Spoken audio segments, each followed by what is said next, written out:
If somebody bothers you, it's not actually their fault. It is your fault if you're bothered by somebody else. You need to learn to be impossible to offend.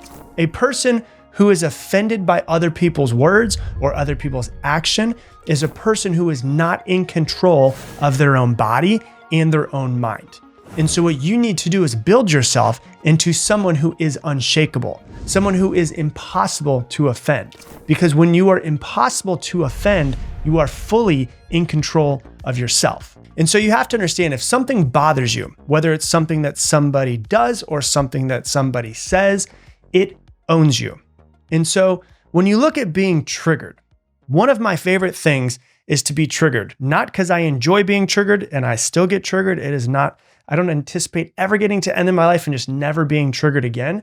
But the reason why I like being triggered at this moment, and I used to hate it, is because it is a moment for me to learn about myself and where I am not free mentally. It's kind of like, instead of a flaw, it's kind of like a flag. It's like, hey, Rob, here's a spotlight. This is the thing that you need to work on.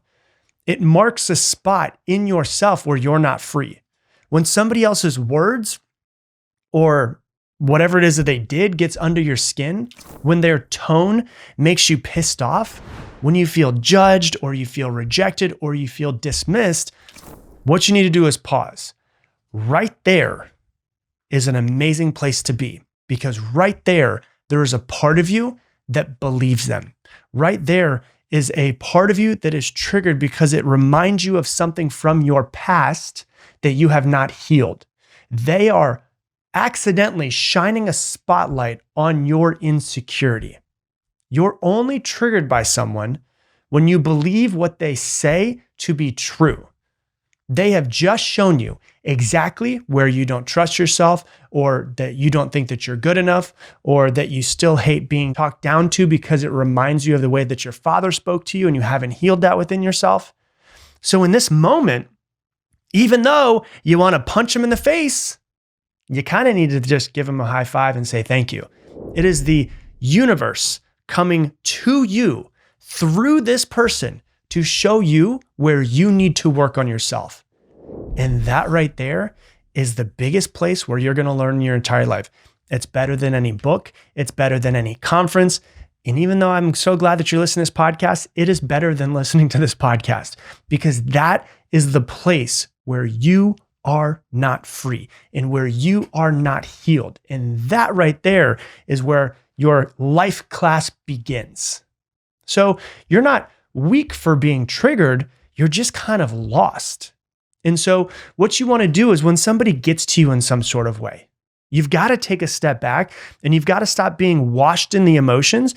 You've got to take yourself out of the jar. Like I always say, when you take yourself out of the jar, if you're in the jar, you can't read the label. So you've got to take yourself out of the jar and look at it from a third person and start to assess what's going on here. And take a pen and paper and be like, what happened that pissed me off? What did I feel inside of my body? What part of me did that hit? Where is this thing that's going on triggering me and reminding me of something else? So the example I gave a minute ago, somebody talks down to you, you don't like their tone. That's not them. That is something inside of you that's reminding you of someone from your past that you're still not healed from. So it might be I hate that tone, or I hate when someone talks down to me or talks down to someone that I love, because rewind back in time, you're because my dad used to talk to me and my mom that way. And you're whoa, this is something that I need to heal within myself. Not saying that's easy, but it is the place where we need to go back. Hey, to the 65.6% of you who watch my videos but are not subscribed, yes, we see it. And if you've ever learned anything from any of the videos I've put out, please do me a favor, hit that subscribe button. It helps the channel grow and it helps me keep making more content to help you grow as well. So with that, let's go back to the show. Because most of the time what you'll find is that you have this need to feel understood, or you have this fear of being rejected, or a fear of not being good enough, or this leftover belief that you need to be approved by other people, or that you're unlovable in some sort of way. And so what you want to do is you want to kind of like if you're trying to catch a butterfly inside of a net, you want to catch it, you want to name it and actually identify this thing And that's where you begin to get separation from it, right? So you're no longer like inside of the trigger, you're observing the trigger. And then when you observe it, it's not running the show anymore. And you've created distance from it. And when you create distance from it, you no longer feel as many emotions around it. So then what you need to do is you need to start working on trying to detach yourself from being understood or from being somebody who needs to be accepted or whatever it might be. If you're curious why most people stay bothered for years or even their entire lives, it's because they still feel a unconscious, deep-seated feeling of, I need people to agree with me. I need people to validate me. I need people to say, you're right, so that I feel better about who I am.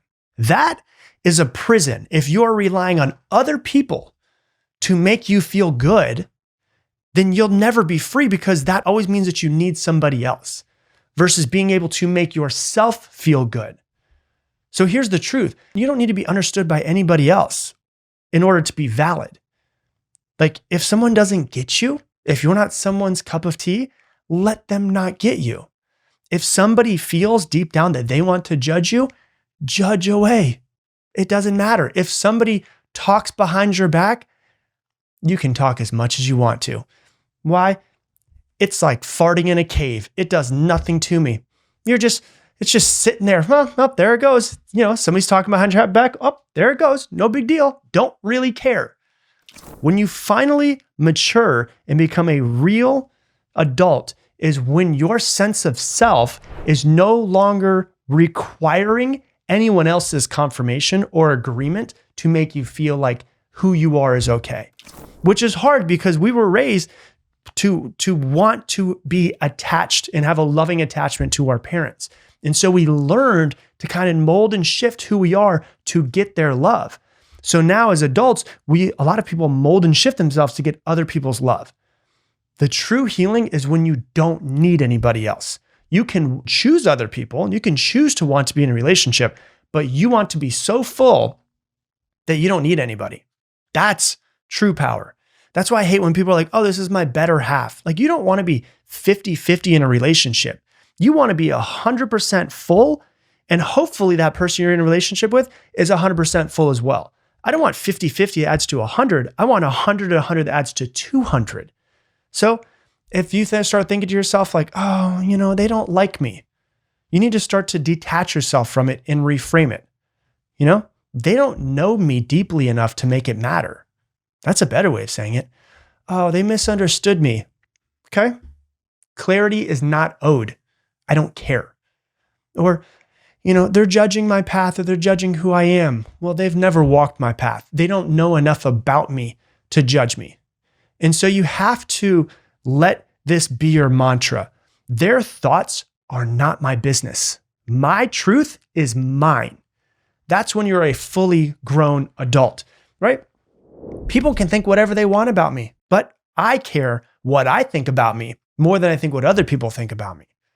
That's what we really want to get to. And when you hold that boundary inside of your own mind, it starts to show up everywhere. Like in how you speak, you stop speaking with trying to be taken the right way by every single person. And because you're so wholly set and standing on your own 2 feet, instead of trying to get everyone to like you, you speak with more conviction. When you get into some sort of conflict, you don't need to win. Not a big deal. It's not a big deal if this person agrees with me or doesn't agree with me, if they like me, if they don't like me. I'm not saying be an asshole. I'm saying you need to be yourself. So much of yourself that it doesn't matter if other people accept you. And so it's going to change the way that you show up in rooms. It's going to change the way that you show up in your creative work, for you to be unfiltered, for you to be yourself, for you to fully be in your alignment with your true self. Like, there's something that's really attractive about somebody who is just fully 100% themselves, and they don't need anybody else, but they want to be around other people. They want to be around specific people, because you can see like there's something about this person that's different. And so what we really need to do is we need to work on building a self-trust and self-confidence that is so deep that we don't have to look at other people or to other people to try to fill the void within us. At the root of all of this is this. The only opinion that matters is yours of yourself. Not your parents, not your spouse, not anybody else. You get to decide how much weight somebody else's voice carries. You get to choose whether a comment that somebody said should affect you. You get to choose and decide if you're going to be offended, or instead of being offended, you're going to stand deeper in your own self-belief, right? And this work isn't something that just happens overnight. This is the work that you need to do to deepen your own self-confidence and self-belief. To be the type of person, when you say you're going to do something, you do it. Not just for other people, but because you're watching yourself at every single moment. And if you start saying, oh, I'm going to do it, and you don't do it, you start losing confidence in yourself. When you say, I'm going to do it, and you do it, no matter what the end result is, you did the thing that you said you're going to do. That is how you build self-belief. And so all of this work happens before being triggered. Like, it's important to become aware when you're triggered and to break it down, but you're not going to build self-confidence in yourself right after being triggered. So you have to do all of this work before. It's not built in that moment, it's built in advance. And so what I want you to do is, if you have a pen and paper around you, write down the 3 most common things that bother you. Like, when someone does this, it pisses me off. When someone says this, I feel this way. When, someone speaks to another person this way, this pisses me off as well.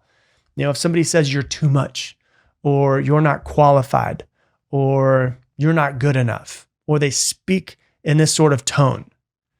And then what you want to do is that next to each one, write the truth that you'd rather believe. So in cognitive behavioral therapy, this is called cognitive reframing. So I'm taking an old belief or an old thing that triggers me, and now I'm going to reframe it for how I want to think about it.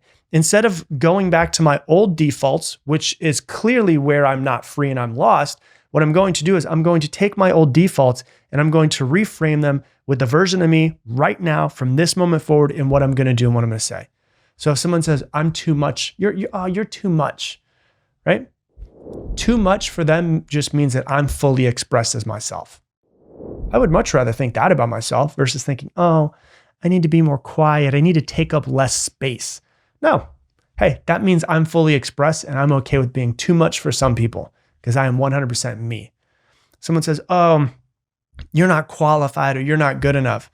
I don't need credentials to speak from life experience. If someone's like, oh, you've changed. Change is proof that I'm evolving. I want to change. I don't want to be the same person that I was a year ago, 5 years ago, 7 years ago. And then what you're going to do is, once you find these new reframes, is you're going to say them out loud to yourself with energy at least 10 times, right? You want to start believing what you want to believe, not what's been programmed into you, not what you picked up from other people, not when you were unconsciously creating your own beliefs when you were a child or a teenager, not your old default settings, the things that you actually want to believe from this moment forward. And so there's a thing that most people can't really handle. And so, like, if you're in a conversation with somebody and you start learning to be more grounded, you start working yourself, start becoming more confident in yourself, and you start needing people less, there's one thing that if you're in conflict, that people really can't handle. And that is a grounded person who doesn't need to defend themselves. Like, when somebody says something and they expect you to argue, to explain, to fight with them in some sort of way, be an adult, don't. Stop being triggered. Whenever you're triggered or whenever you start fighting with somebody, they have now pulled you into their own crazy brain that they have. Don't. Say nothing. Just let the room breathe. Let the silence be deafening. That's one of my favorite things to do. If somebody says something and somebody will say something just kind of like as a jab, like they're trying to just stab the knife in, nothing. Say nothing. It will change the way this person reacts. Silence is not weakness. Silence is control. Silence is self-control. The person who can control themselves most in a conversation or in conflict controls the conversation or the conflict. You only need to speak if you want to, or if it serves in clarity in some sort of way, or if that speaking aligns with your truth, or if you want to, if it's for you, not to prove something to them. So you have to realize that silence and not reacting and not being offended isn't passive. It is strength. Like someone who cannot be offended, that's a mentally strong person. It's not passive at all. So the silence here isn't passive. It's a decision not to give them the reaction that they want, to be fully present and in control of yourself. So next time somebody throws a jab at you or tries to bait you in some sort of way or throws judgment your way, just try this. Real simple. Pause, look them dead in the eyes, smile just a little bit, and then just walk away. Move on.